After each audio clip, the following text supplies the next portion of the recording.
Peace, family. Thank you, Gay, for calling our ancestors and calling Papa Legba. We got to figure out where to stand on this stage. I'm feeling pretty emotional right now being in a room full of farmers. Y'all are like my most favorite people in the world, people who know the soil intimately, who love the soil intimately. And farming saved my life. You know, when I was a teenager, like so many teenagers, it's tough, you know, and I grew up with a family where there was issues with addiction, issues with suicidality, divorce, violence, and you know, to be real, when I was a teenager, I was like, I don't even know if I need to be here on this planet. Like, I don't even know really what this life is about. And I just happened to get a summer job at a farm when I was 16 years old.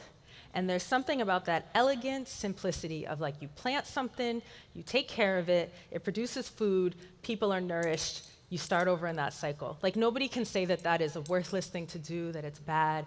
And so I started to have a new narrative, like, well, if I can do something undeniably good, then maybe I have worth, right? And you know, I was 16, I've been farming 24 years, so you can do the math and figure out how old I am. But it's really special to be in a room with so many folks who share that care and that passion. I don't know if they're gonna let you see my slides or if I'm just gonna see them, but I think you should get to see them. So I want to build on the thanks for our ancestors by giving us an opportunity to call in some names. So a name, and some of you heard me shout out my grandma's grandma before, but she always comes in the room with me. Her name is Susie Boyd. She was kidnapped from the shores of the Dahomey region of West Africa in the 1690s and forced to work in the rice fields of the Carolinas for no wages.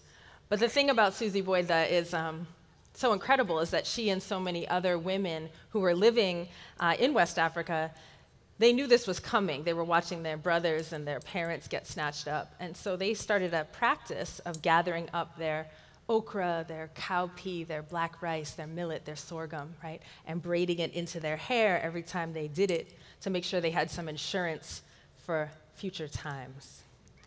And if they can have hope facing that situation, then we have to ask ourselves, who are we to give up on our own descendants? So I invite you to think of an ancestor who had some foresight for you. And at the count of 3, we're going to call their names loud and proud into the space. Ready? 1, 2, 3. Ashe. Another thanks I want to give is to the original people of the territory upon which I farm. And I think it's no coincidence that they happen to have been forced off of the lands where I farm in the 1800s to lands just a few hours from here in Bowler, Wisconsin. I make a point to visit the Stockbridge-Muncie Mohican Reservation when I'm out here. Mohican folks, like so many indigenous people across Turtle Island, have had their lands stolen from them in an attempted genocide.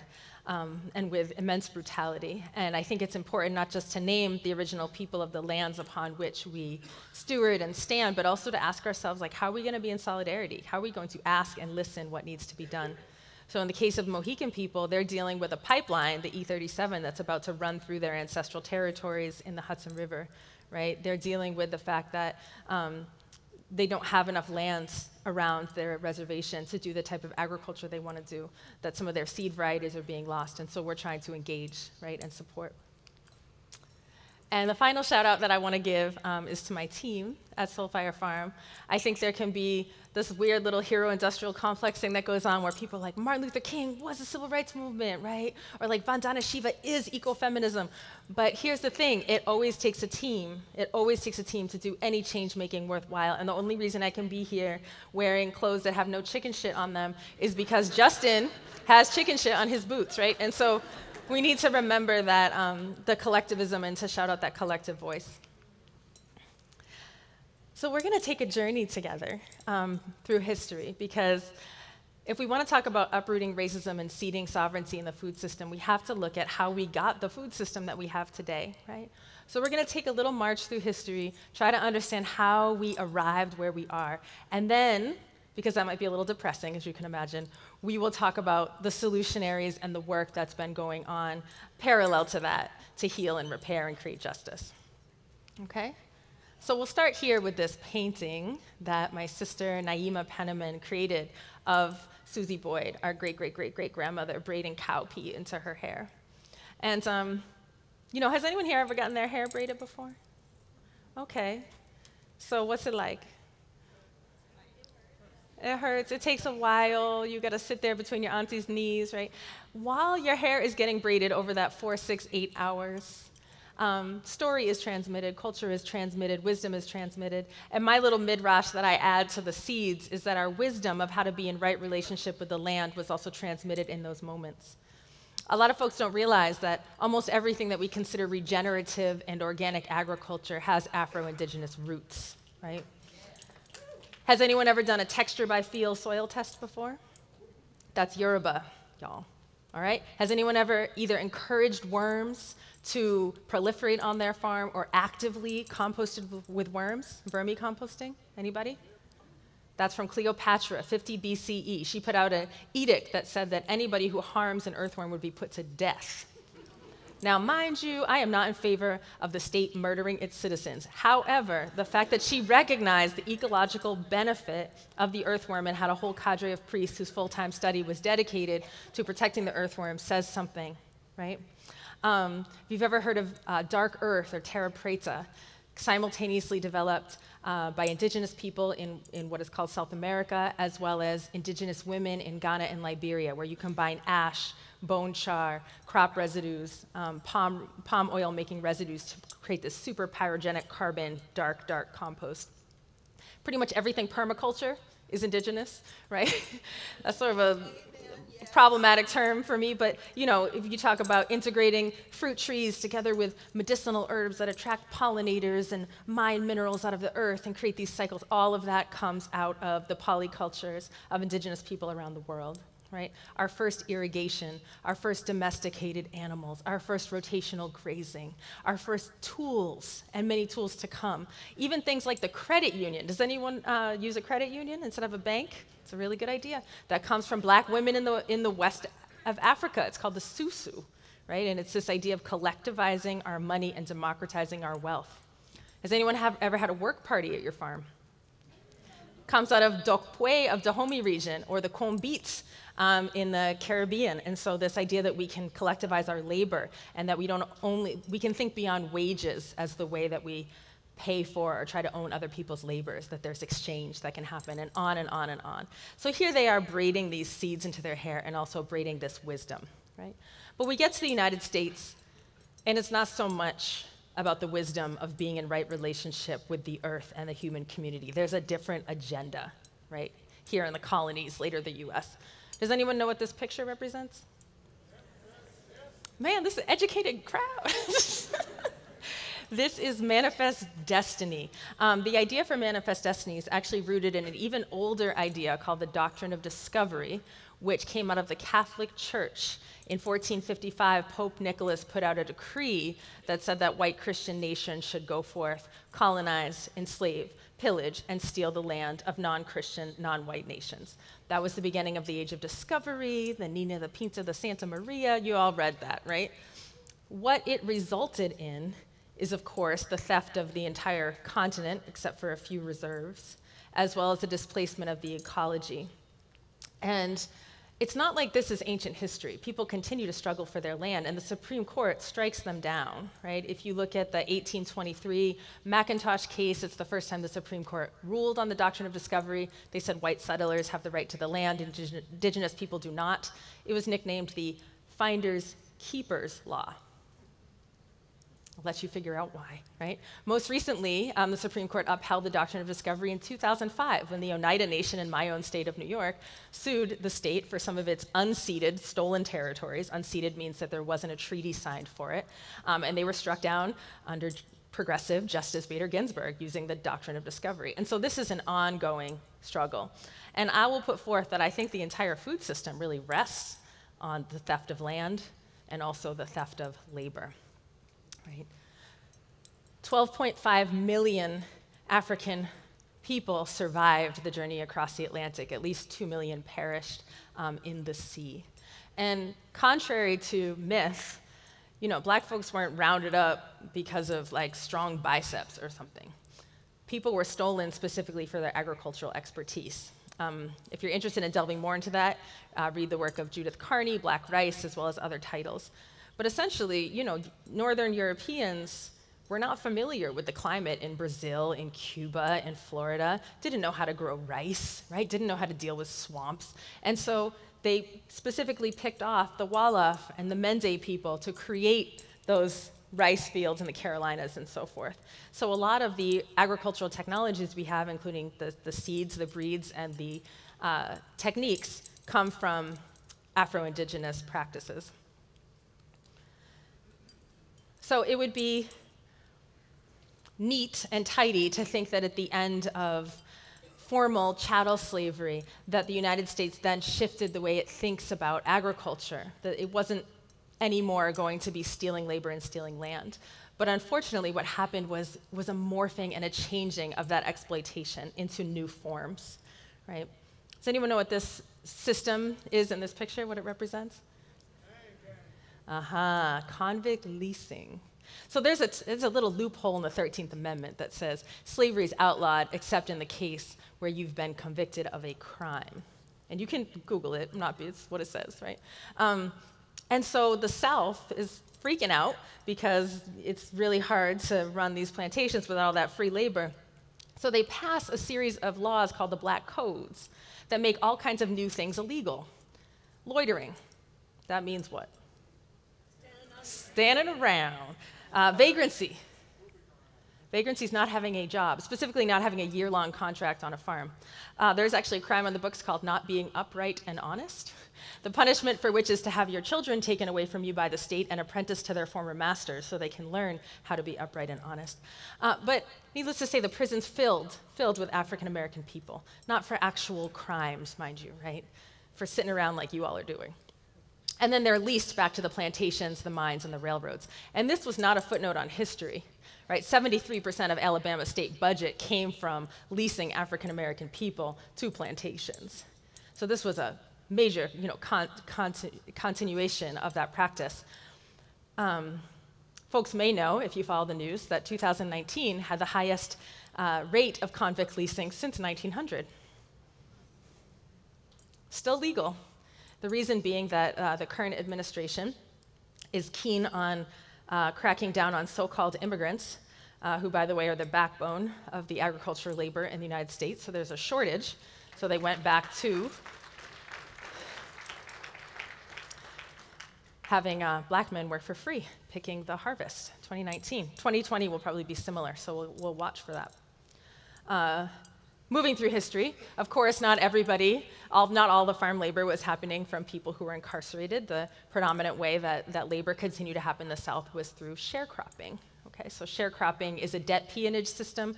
The way it works is that the plantation owner owns the mule, the house, the clothes on your back, the tools, the seed, and then the workers, who are African American, pay back that lent property in a share of the crop, hence sharecropping, right? The problem is that almost all farmers got deeper into debt in this system every single year, and you cannot leave the farm if you are in debt because you'd be breaking contract and you go to prison.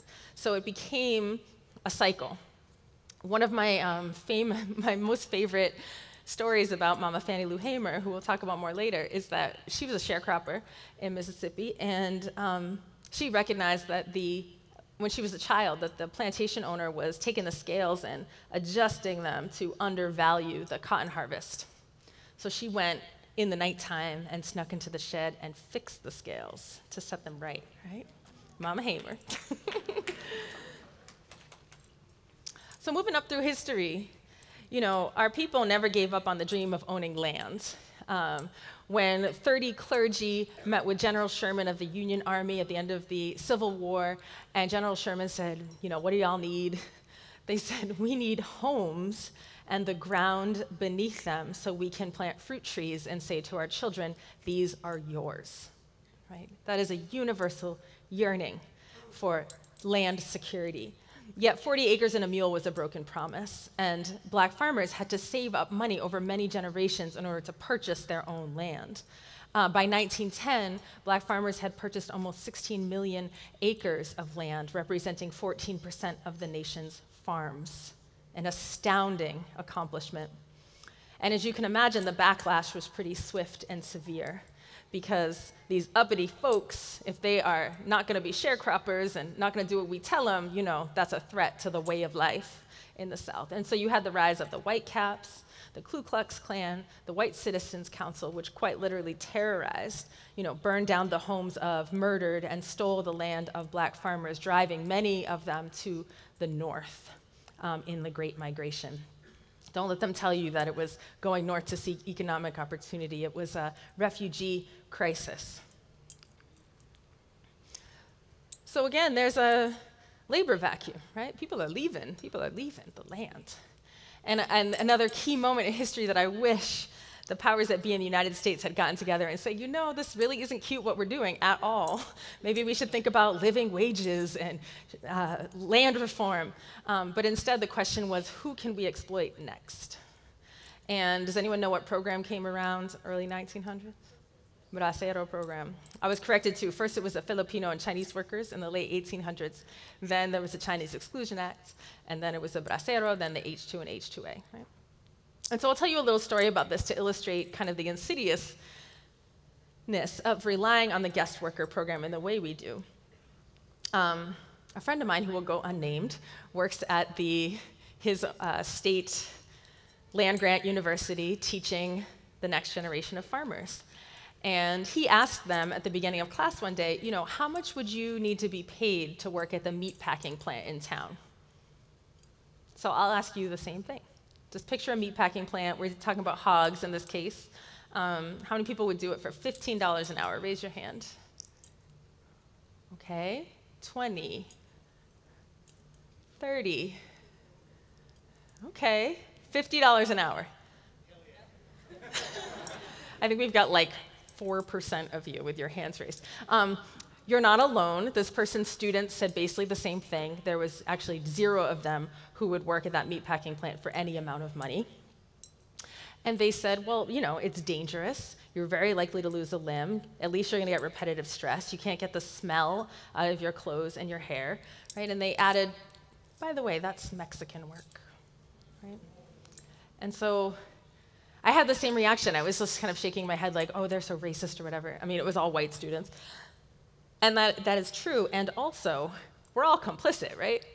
Because we've created a system that creates climate chaos, unfair trade agreements, war, natural disaster, right, abroad, that makes conditions so difficult for indigenous people that they would leave the families that they love and the land that they own to come across a hostile border into an unwelcoming territory to do dangerous work that most of us wouldn't do for any amount of money, right? And that's how 85% of the labor gets done in the farming system. 85% actually runs on creating desperation and forcing people to leave their homes. So that keeps me up at night, thinking about that. So moving through history, and again, I'm making the case that this food system is really built on stolen land and stolen labor, and I'll tell you what I think we can do about it, but I think we need to understand the problem. Because it's not just about how individuals treat each other, it's really a systemic issue, right? In the 1930s, we had this awesome package of legislation passed. Does anyone know what it was called? The New Deal, exactly, because we're talking about it a lot right now. So the New Deal, you had all kinds of great things, including Social Security, the 8-hour workday, the right to a day off in 7, child labor protections, the right to unionize, all of this. But the Southern Democrats would not vote for it if it benefited people of color. And they said so in the committee deliberations. And so exclusion clauses were built into these. So you have farm workers and domestic workers who are not eligible for these benefits and protections. And for the most part today, that continues. The Fair Labor Standards Act and the National Labor Relations Act do not include farm workers. That means that if you are a farm worker on a small farm with less than 7 employees, there's no federal minimum wage. None. Your state might have one, but the federal government does not provide one. You do not have the right to unionize. You can be working on shifts where you have to wake up every few hours to milk cows, and that's perfectly legal in the United States of America in 2020. So moving on through history, right? We know that not all the black people went north My grandmother was one who did flee. She lost her lands in Rock Hill, South Carolina, and came north, but a lot of people stayed, right? And the trouble was that it wasn't just white supremacist groups that were against the black farmer. The federal government itself, right? The USDA, who's supposed to be giving out crop insurance and crop allotments and loans and technical assistance, is systematically denying the black farmer, right? Pete Daniel writes about this in the book Dispossession in detail if you want to look into it. But the thing is that the US Commission of Civil Rights in '65 said that the federal government was the main cause of the decline of the black farmer from 14% to just over 1% today. And we owe a lot of credit to the National Black Farmers Association, to the Federation of Southern Cooperatives, and other groups that dug in and fought. They actually led a class action lawsuit against the USDA, and in 1999, in the Pigford v. Glickman case, won the largest civil rights settlement in the history of this country at $2 billion. The trouble is that when you divide $2 billion by every black farmer who is discriminated against, you get about 50,000 each. And most of y'all know that'll barely get you a tractor, never mind get your land back. So we still have a long way to go. So we'll follow my grandma up north. A lot of folks, they went to Pittsburgh, we went to Boston, we went to New York City, and we still had the same yearning, right, to be able to have our own homes and our own ground so we could plant fruit trees and tell our children that those are ours. But discrimination looks different in the north. It's a little sneakier. It's a little more, they don't just burn a cross on your lawn, so it's really clear how they feel about you. It's a little bit more like the bank denying you and not telling you why. But the why of the bank denying your mortgage is, of course, another federal policy that came out of the 1930s called redlining, where neighborhoods are ranked from A to D, with A being most desirable to lend to, D being least desirable, and black communities outlined in red. Banks do not lend to them. The federal government gives zoning regulations to prevent the inharmonious intermixing of racial groups, ghettoizing our communities, and creating cycles of poverty and divestment.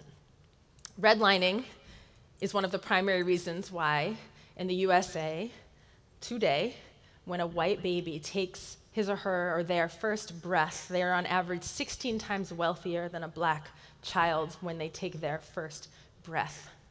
And it is not because European American children are doing extra calisthenics in the womb to earn that 16 times wealth, right? It's because, according to the Pew Research Center, 80% of wealth is inherited. In white communities, it tends to, this is on average, flow down the generations. So the parents are paying college for the children, right? The grandparents are giving lands to the grandchildren. Whereas in black and brown communities, wealth primarily flows up the generations. I pay my mother's medical bills, right? I pay my grandmother's funeral expenses. And this is not because of poor financial management or not making the right choices. It's because a legacy of stealing the land and the labor and never giving it back. So it brings us to today, right? Any idea where this wonderful young child might be? Food bank, exactly. 1 in 3 black children will go to bed hungry tonight, right? Today in this country. And so in black and brown communities, because of these cycles of divestment and displacement, you have disproportionate rates of hunger, of diabetes, of heart disease, of kidney failure, of all these diet-related illnesses. Even some learning disabilities and depression can be connected to not having access to the fresh, nourishing, amazing food that you all grow and that we get to enjoy here at this conference. Again, not because choice, not because someone needs to go teach somebody how to make a salad, right? But because if you have $3 in your pocket, and you live in a certain zip code, all you're gonna see is your KFC, your McDonald's, maybe the bodega. You can get like a blue colored drink and some hot Cheetos, but you're not gonna be able to get the things that you need in order to survive and thrive.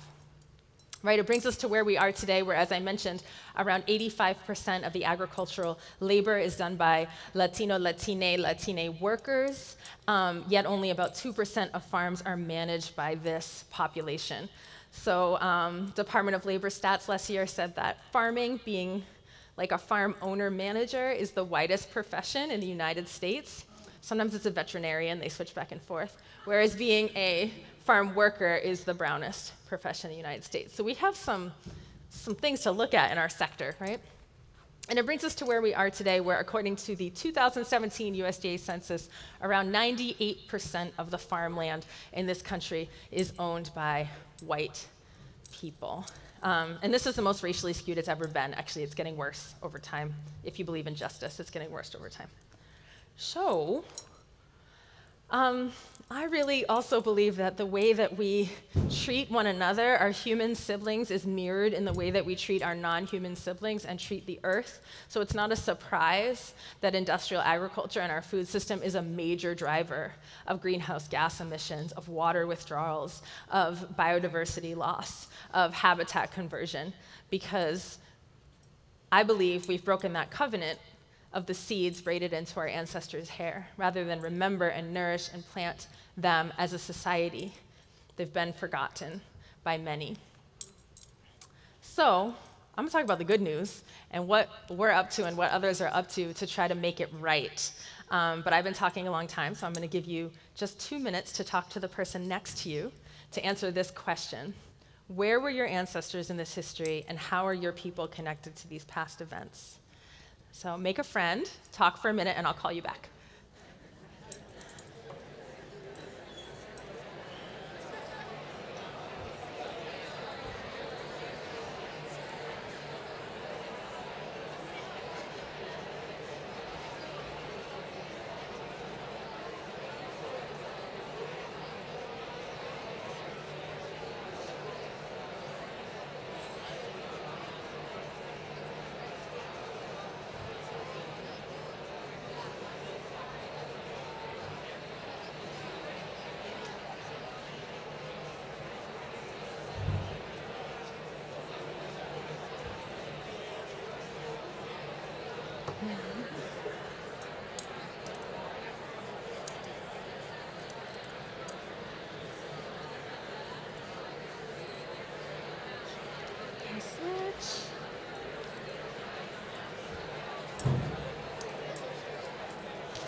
When I say free the people, you say free the land, free the people.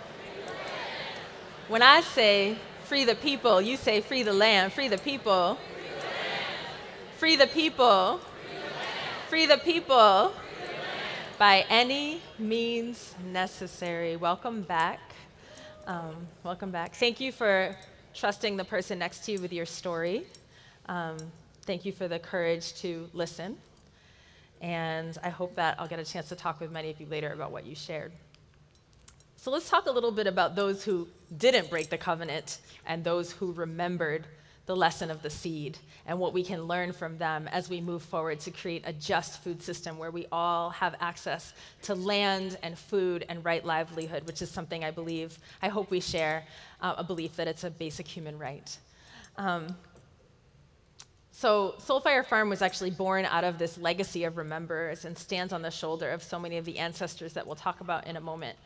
Because when I was living in the 12202 zip code in Albany, New York, which is a neighborhood under food apartheid where you can't get any land to grow some food and you certainly can't buy anything fresh at some co-op and there's no public transportation, I was struggling to feed my own newborn and 2-year-old at the time back in 2005. And I'm like, I got my college degree, my farming skills, and I still can't get fresh food for my children.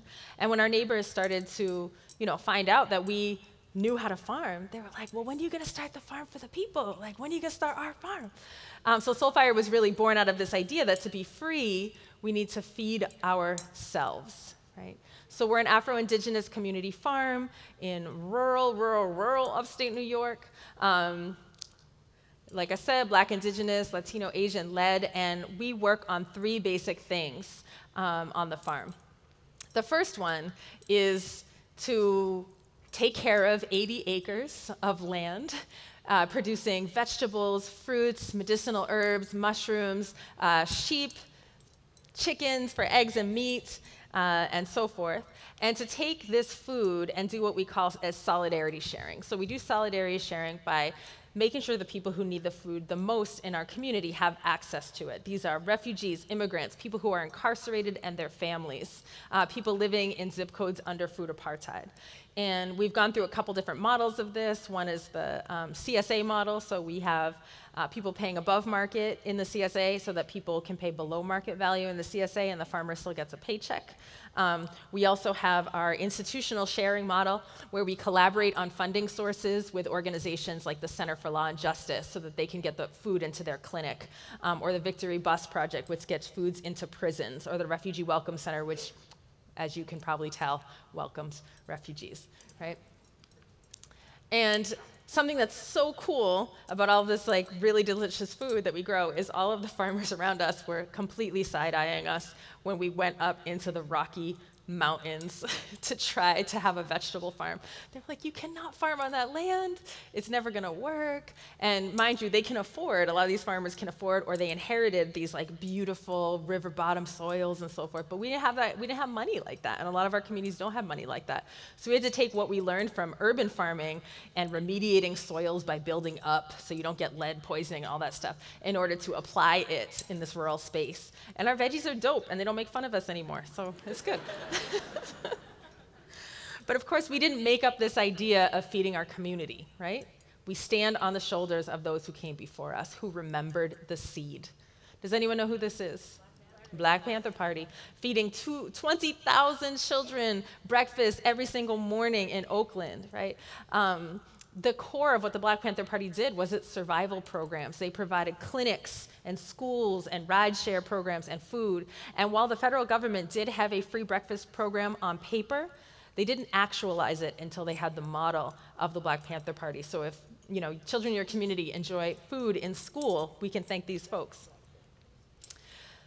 So all of the food that we grow, we use Afro-Indigenous regenerative farming methods. That means that we're sequestering carbon. We're putting it back into the soil where it belongs. When Europeans took the plow to the Great Plains, within one generation, they had burned up 50% of the organic matter in the soil.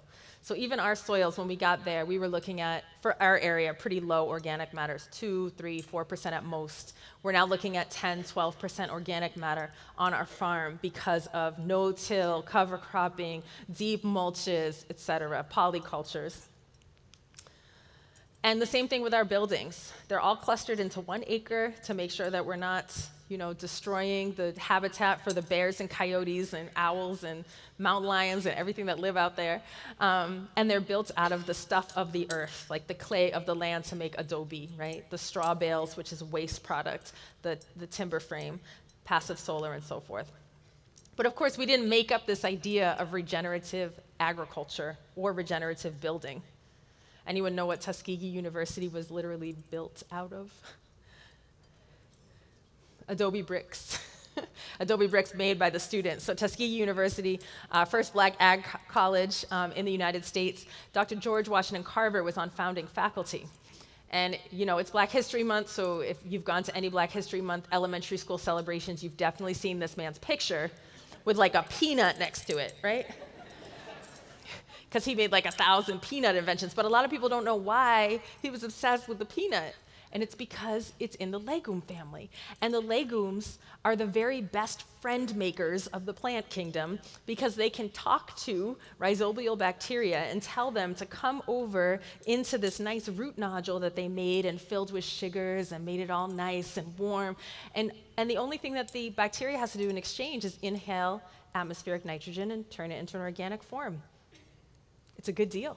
But anyway, Dr. Carver recognized this, and he convinced a whole generation of black farmers, this is the late 1800s, early 1900s, to stop using chemicals, stop planting monocrop cotton, and instead to rotate their crops with leguminous cover crop, to muck out the swamps to get organic matter and make compost piles, right? To silvopasture their pigs under the oak trees. Sound like anything familiar to you, right? And so this is before Rodale, this is before all that stuff. So he's widely considered the father of organic and regenerative. Also at Tuskegee University, Dr. Booker T. Watley. Has anyone ever heard of farm to table before? All right, so we could thank this man for that. He was recognizing that wholesale does not work for small farmers, particularly black farmers are being cut out of those wholesale markets. They can't get buyers. They can't compete for all the reasons you can imagine, right? So he said, let's just forget about that. Here's what we're going to do. I have a theory that city folks miss country life. They don't want to live out here, but they want to feel the connection. So we're going to name our animals. We're going to write stories about them in a newsletter and send that out to people every week. They can become members of our farm and get wholesale prices, right, if they buy up in advance of the season, and then we'll give them a share of the harvest. And we'll even invite them over to our farm so that they can pick their own crops and feel that connection. And people were shaking their heads like, nobody is going to pay you to harvest your strawberries. He's like, yes, they will. Has anyone ever done pick your own before? Yes, right? So, I mean, our whole economic model at our farm is like based on the idea that people have this affinity, right? So the rural farm. But perhaps the most important technology that we try to remember on our farm is the spiritual technology. I have the great privilege of having close family and friends in Ghana, West Africa, including the Queen Mothers, who I've been studying with for about 20 years. And of the many things that they taught me about farming and life, they really challenge the way we do things here in the US. They were like, Leah, is it really true that y'all like put a seed in the ground and you don't pour libation, you don't sing, you don't dance, you don't even say thank you to the earth, and then you expect the seed to come up and feed you? I was like, yeah. They're like, that's why you are all sick. You are all sick because you treat the earth like a commodity and not like a relative. Right?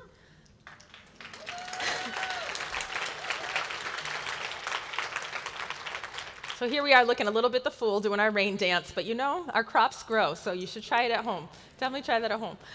So the second thing we're up to is farmer training, particularly working with the returning generation of farmers. These are people whose grandparents and great-grandparents fled violence on their lands or were kicked off of their lands, and who are now realizing that they left a little bit of their souls and their culture behind in those red clays.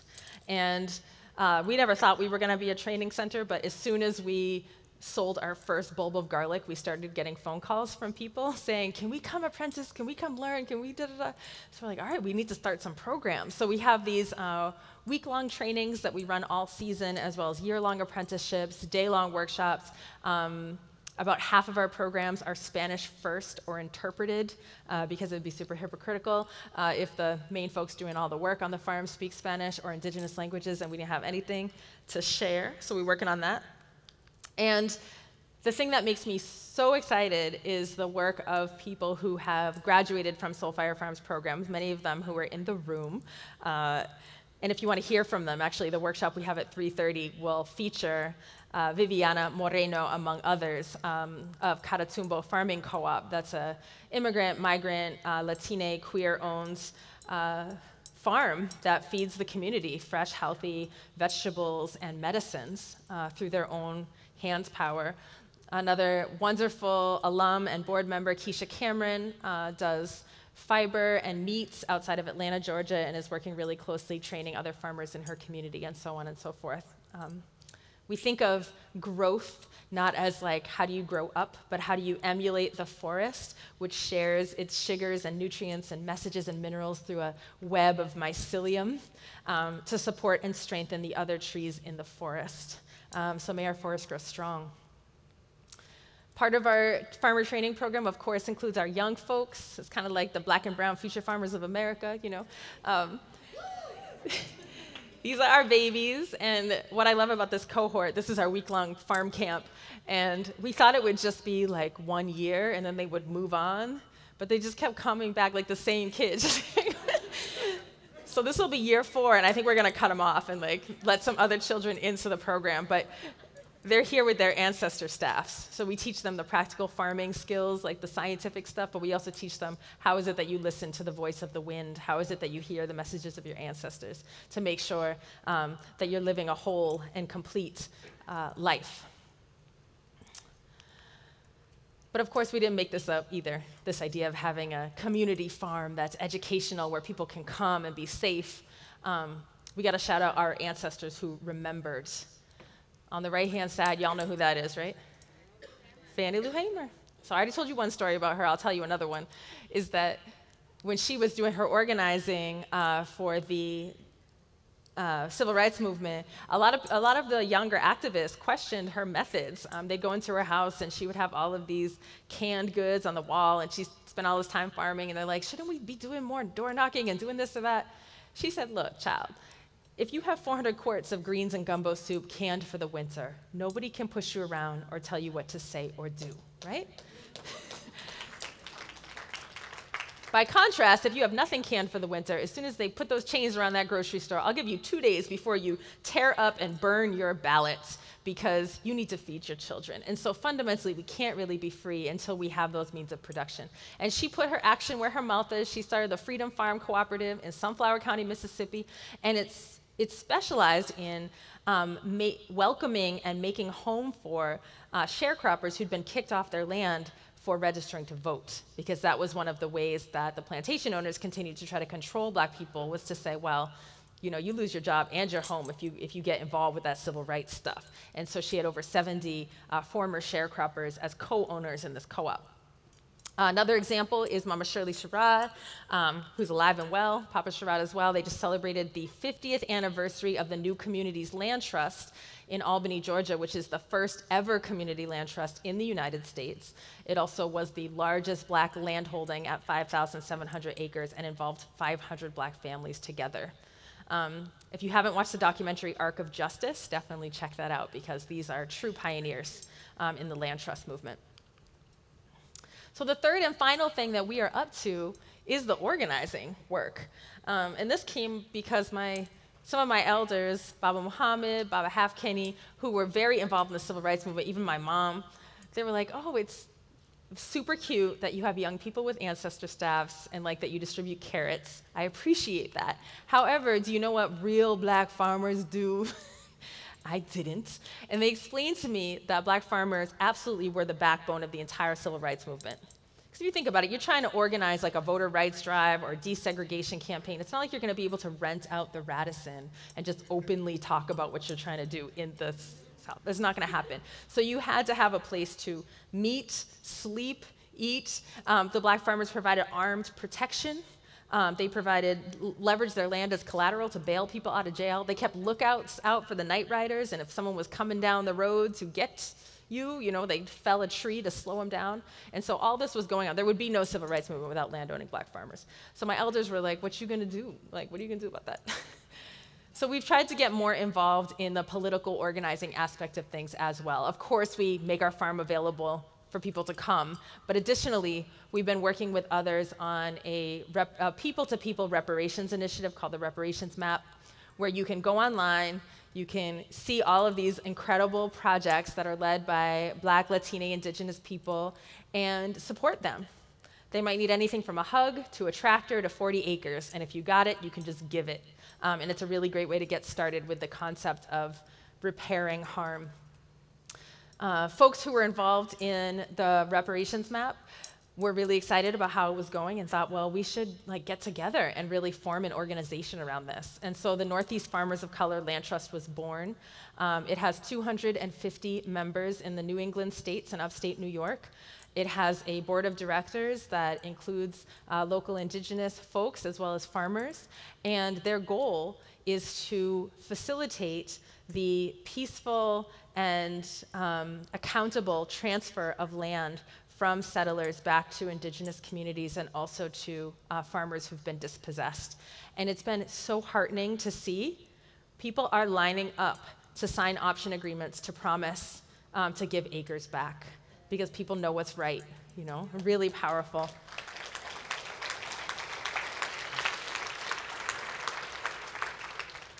A bunch of our alumni, somewhere in the room, also formed a griot collective. Griot means storyteller, music maker, history keeper. And to be real, I used to think like getting up on stages like this was a little bit of a waste of time because I was like, I really should be back there pruning my trees, which still haven't been pruned. And then I noticed that every single time somebody gave an acre back to somebody in our community, it was because they heard a story that moved them. Every time a person signed up for a program to learn how to farm, right, it's because they heard a story that inspired them. And so we realized, we awoke to the fact that storytelling has always been a really powerful part of the way we get things done ancestrally, and to practice and learn how to do that in an accountable way. And we're up to this internationally as well, beyond the so-called borders of the United States. We have sibling farms in Vieques, Ghana, Brazil, Haiti, Mexico. And by sibling farms, I don't mean like we're doing some kind of weird paternalistic international extension agency where we tell people what to do. We would never do that. It's intercambio. It's an exchange of ideas, and it's also leveraging the privilege that we have as USers to bring resources that communities ask for, or volunteers that communities ask for, to do projects such as irrigation after the hurricane wiped out an entire crop and they needed to plant in the dry season, right? Or replanting thousands of trees that are needed to stabilize the hillsides and so forth. And then finally, in this broad category of movement building, there's the policy work. And many of y'all are involved in this, so I don't need to explain it to you, but the Farmers and Ranchers for a Green New Deal, deeply involved with that. Elizabeth Warren's, I'm not advocating for any candidate, but her platform for equity for farmers, we had a chance to weigh in on that, as well as the Farm Bill and others. But y'all, we didn't make that up either. Who are these people? Yeah. Cesar Chavez, Dolores Huerta, Larry Eatsleong, the Immokalee workers, Via Campesina, the Haitian peasant movement. Farmers have been organizing ourselves and building political power for generations, and we learn so much from them. The Haitian peasant movement, for example, you might not have even heard of, yet they have been some of the most effective anti-Monsanto organizers. These agribusinesses have an insidious way where they wait for a natural disaster or a war, and then they come in like these benevolent, they pretend they're benevolent, and they say, don't worry, we're gonna give you free seed and free chemicals for 2 years, just long enough so that the current seed stores you have are no longer viable, and then we'll start charging you, right? And so the Haitian peasant movement, of course, saw right through this and burned the GMO seed at the port, right? They were like, nah. So in conclusion, I really believe that anybody who eats food and anybody who lives on lands has an obligation, a duty, a sacred charge to work on healing and repairing the food system. And the good news is my daughter Nashima, who's 17 now, she's old, yeah, she had a birthday. She says the food system is everything it takes to get sunshine onto your plate, which I love. Which also means there's like a million points of intervention in the food system and lots of opportunities for us to find the right thing to do. But there's one common thread with right action. So I'll ask you a question. If you wanted to organize to end Islamophobia in your community, who are the experts who know how that should be done? Muslim community. It's not a trick question. If you want to organize around the support of veterans to deal with PTSD and mental illness, who are the experts in the community who know how that should be done? The veterans. Okay. If you want to organize around ending racism in the food system, who are the experts? Folks of color working in the food system, right? But sometimes we get confused when it comes to race because it's like an emotional issue, and people are like, no, I know what those black children need, right? They need kale salad making classes in their kindergarten, and don't worry, I'm gonna write myself a grant, give myself a salary, and go and teach them to make kale salad. But nobody wants kale salad, and they didn't ask for kale salad, right? So we have to make sure that the people who are driving, the car or steering the ship are the people who are most impacted, who are the true experts, right? And thank you.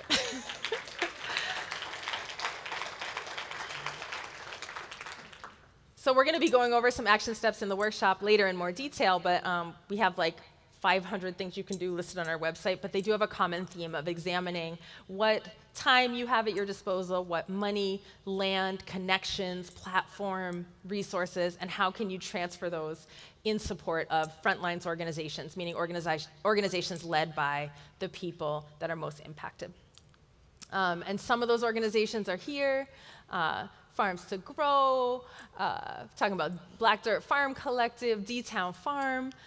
Some of them are here, the National Black Food and Justice Alliance, right? Familias Unidas por la Justicia, the National Black Farmers Association, Native Land Conservancy, and so on and so forth. There's many, many orgs that often don't even have like a website or a paid staff, or farms that aren't able to find outlets for their product, and they're probably in your own community, and we can help.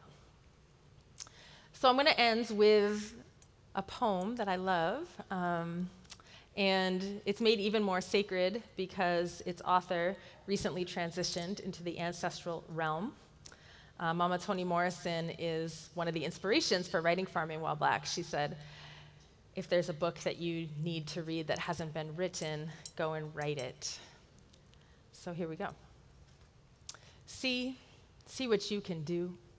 Never mind, you can't tell one letter from another. Never mind, you're born a slave. Never mind, you lose your name. Never mind, your daddy dead. Never mind, nothing. This here is what a person can do if they put their mind to it and they're back in it. Stop sniveling, the land said. Stop picking around the edges of the world. Take advantage, and if you can't take advantage, take disadvantage. We live here on this planet, in this nation, in this country right here, nowhere else.